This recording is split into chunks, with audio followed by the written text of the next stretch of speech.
You will not crumble in the midst of crisis. You may be neck deep in what seems to be a catastrophic storm of chaos, but I pray that in this moment you will find the calm, the peace, the hope, the faith, the courage you need to live and not die, to move up and not stay where you are. You get what you see. Your expectation is what you believe is about to happen. And for many of you, you have been so traumatized by the past that your expectations are so diminished. Your expectations have been dying a slow death because of the trauma of the past. If you are going to win the fight for the future, you are going to have a high expectation. It's crises that reveals what we are comprised of. And I ask you the question, are you praying the darkness away? You know, when you find yourself standing in the middle of trial, tribulation, scarcity, and uncertainty, how you process pain will determine your future. You are not your crises. You are not what you are going through. What are you expecting the outcome to be? Because you can't change what has happened. However, you can change what will happen. Chaos doesn't mean that something is wrong with you. Chaos doesn't mean that God is angry with you, God doesn't love you, or that God has rejected you. What to do when you feel like you're going under? When fear grabs you by the throat and tries to drown you. Because it's only in the storm that your faith can grow. It's only when your faith is tested by fire that you really know how pure your faith is. Only in the storm can you discover the power of God to deliver you. Only in the storm do you call upon the Lord and find Him to be the ever-present help in the time of trouble.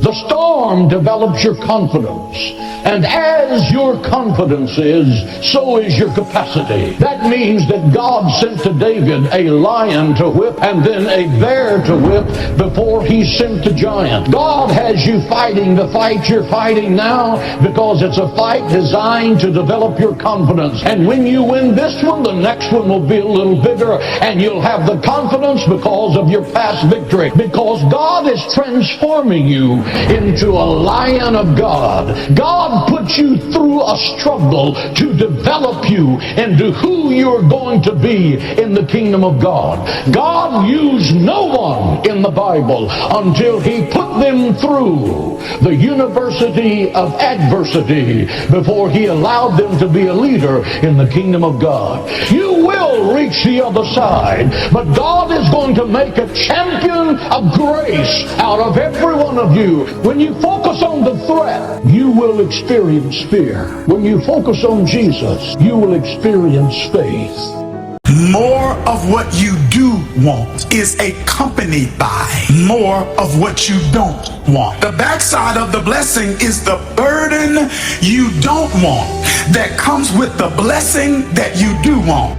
Jesus put it this way: to whomsoever much is given, much is also required. More revelation for Paul meant more warfare. Revelation is the front side. Warfare is the back side. More responsibility is the front side.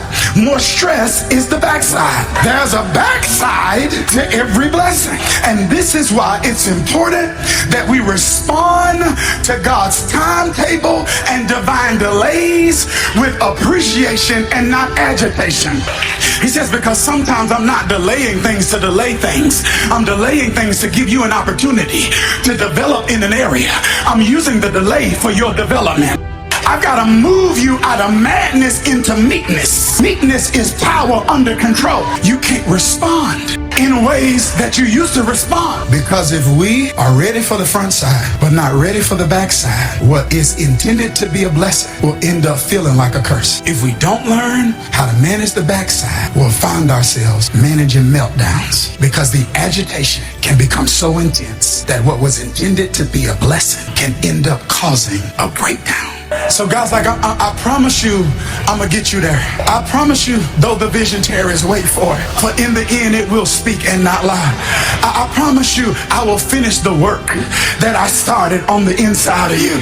I promise you, I will do exactly what I said, but you got to let me develop you for the backside. When you are trying to get to the next level and you can see where you're trying to get to, There is a ceiling that you have to break through. But in order to get to the next level is because you can see what you want to become. But the only reason you can see the next level is because this ceiling is made of glass. In order to get to the next level, you must be willing to break through the glass. Anytime you break through glass, you are going to get cut. You are going to bleed.